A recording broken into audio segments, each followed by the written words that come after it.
Assalamualaikum dan salam sejahtera. Bersama kami Berita di TV. Jangan lupa untuk follow Facebook Malaysia Deadline dan YouTube Deadline TV.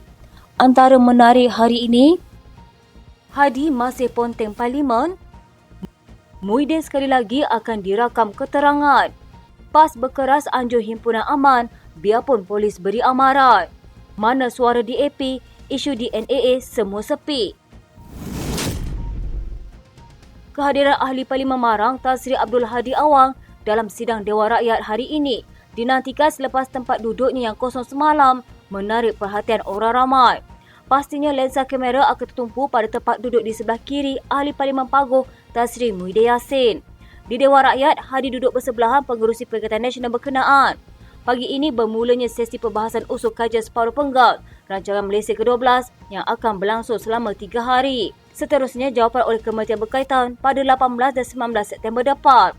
Sesi perbahasan usul yang dibentangkan Perdana Menteri merupakan ruang untuk wakil rakyat berbahas dan menyatakan pandangan. Hadi seperti mana ahli parlimen daripada blok pembangkang lain sepatutnya menjalankan peranan tugas semak dan imbang.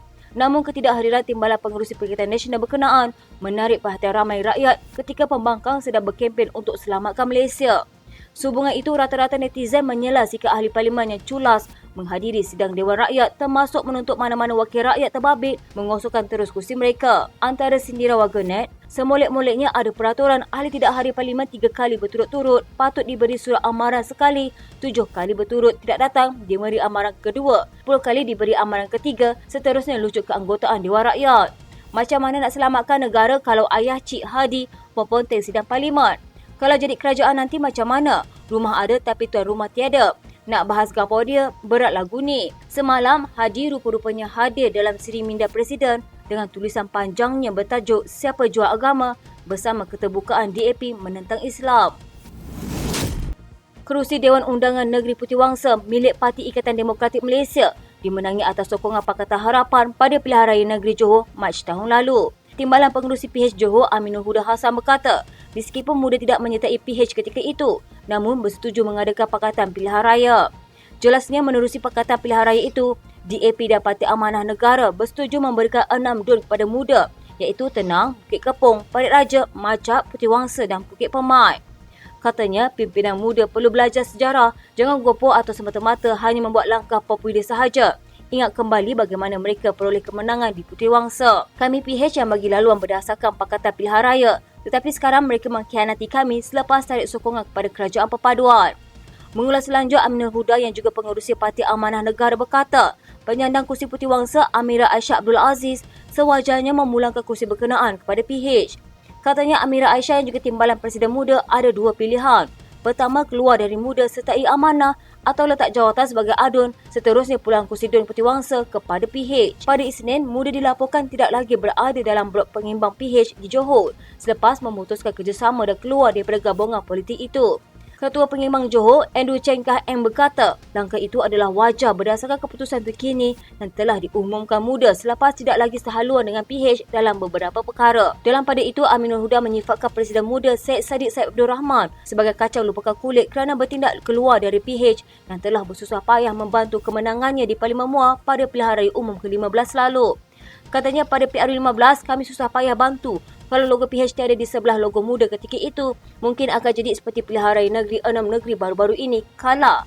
Pada Ahad, muda memaklumkan akan bertindak sebagai pembangkang kuasa ketiga sekaligus menarik sokongan terhadap kerajaan perpaduan. Syed Saddiq menjelaskan pemberitahuan mengenai perkara itu telah diserahkan kepada Speaker Dewan Rakyat Tan Sri Johari Abdul menerusi surat yang diutuskan pada Ahad. Bekas Perdana Menteri Datuk Seri Najib Razak dan bekas Ketua Pegawai Eksekutif MDB Arukanda Kandasamy kekal bebas daripada tuduhan meminda laporan audit Satu Malaysia Development Berhad bagi mengelakkan diri dikenakan tindakan undang-undang. Ia selepas Mahkamah Rayuan membatalkan 2 notis rayuan pendakwaan selepas gagal memfailkan petisyen rayuan dalam tempoh yang ditetapkan. Katanya berdasarkan kronologi, terdapat 3 pengurusan kes berhubung rayuan dan perayu pendakwaan telah diingatkan agar memfailkan petisyen tetapi telah gagal untuk mematuhi perintah mahkamah.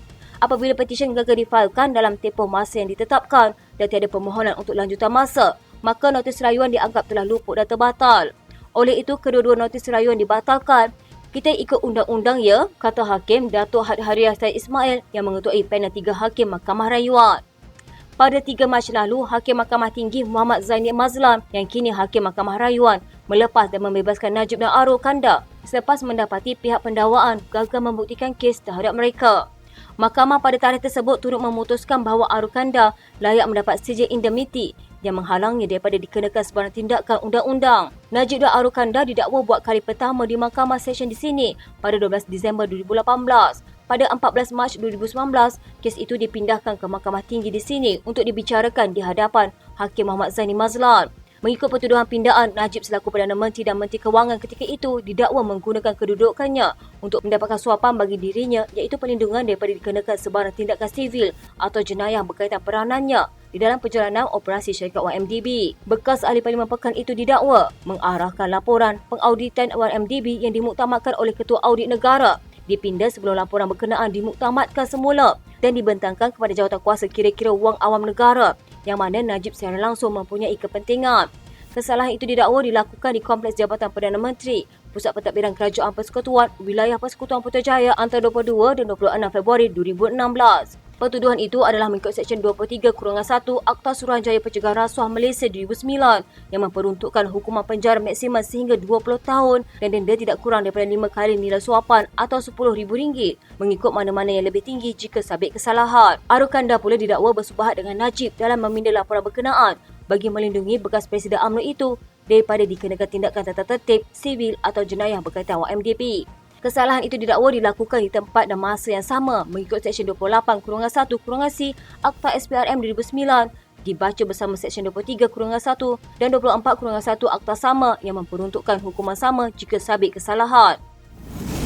Polis sekali lagi akan mengambil kenyataan bekas Perdana Menteri Tan Sri Muhyiddin Yassin berkaitan dakwaan kenyataan berkaitan orang Melayu akan hilang kuasa ketika kempen pilihan raya kecil Dewan Undangan Negeri Simpang Jeram, Johor pada Khamis ini. Ketua Polis Negara Tan Sri Razarudin Husin berkata, kenyataan bekas Perdana Menteri itu akan diambil berhubung kenyataan beliau yang berunsur 3R, agama, bangsa dan raja. Katanya kertas siasatan telah dibuka selepas laporan polis diterima pada 7 September lalu. Sesi rakaman keterangan akan dijalankan Unit Siasatan Jenayah Terkelas Bukit Aman.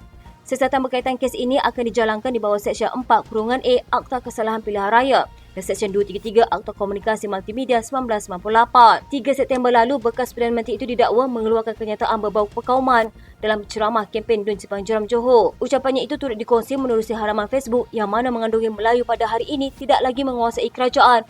Maknanya orang Melayu sudah hilang kuasa, sedar ataupun tidak, betul ataupun tidak. PAS berkeras anjur himpunan aman biarpun polis beri amaran. Himpunan itu difahamkan bagi membantah keputusan mahkamah yang melepas tanpa membebaskan Presiden UMNO Datuk Seri Ahmad Zahid Hamidi berhubung 47 kes pertuduhan rasuah. Menerusi satu video pendek dimuat naik di Facebook rasmi Pemuda PAS Malaysia, Ketua Pemudanya Ahmad Fadli Syahri menyeru orang ramai menyertai himpunan di Bukit Bintang Sabtu ini dengan berpakaian serba putih.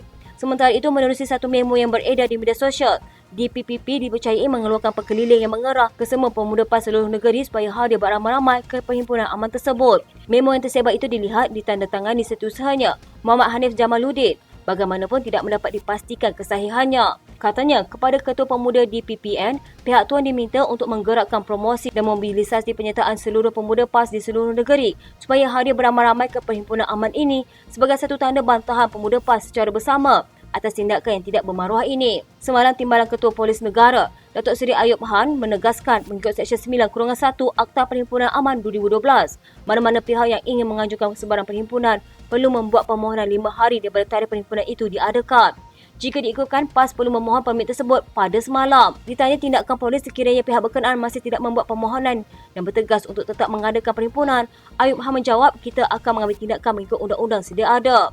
Media melaporkan Pemuda Perikatan Nasional akan mengadakan satu perhimpunan aman di hadapan Kompleks Sogos Kuala Lumpur pada Sabtu ini bagi memulakan kempen Gerakan Selamatkan Malaysia. Ahli Parlimen Kota Baru Taqiyuddin Hassan mempersoalkan sikap berdiam diri wakil rakyat daripada DAP yang satu ketika begitu lantang mengenai isu keadilan tetapi sunyi sepi berhubung pelepasan tanpa pembebasan yang diberikan kepada Timbalan Perdana Menteri Datuk Seri Ahmad Zahid Hamidi dalam kes penyelewengan dana Yayasan Akabudi. Sebelum itu, Taqiyuddin memaklumkan bahawa terdapat beberapa laporan berita antarabangsa yang mempersoalkan keputusan menarik balik semua 47 pertuduhan terhadap Zahid dalam kes rasuahnya pada Isnin 4 September lalu. Katanya, tetapi ada juga orang bertanya, Dalam keadaan begini, di manakah suara-suara yang selalunya membela keadilan seperti bekas MP Iskandar Putri, Lim Kit Siang, di mana YB Bagat, Lim Guan Eng, di mana YB Damansara, Gobi Sing Deo. Katanya di mana mereka lain yang sebelum ini membincangkan mengenai keadilan rakyat. Sekarang ini isu DNA senyap sepi, tiada suara.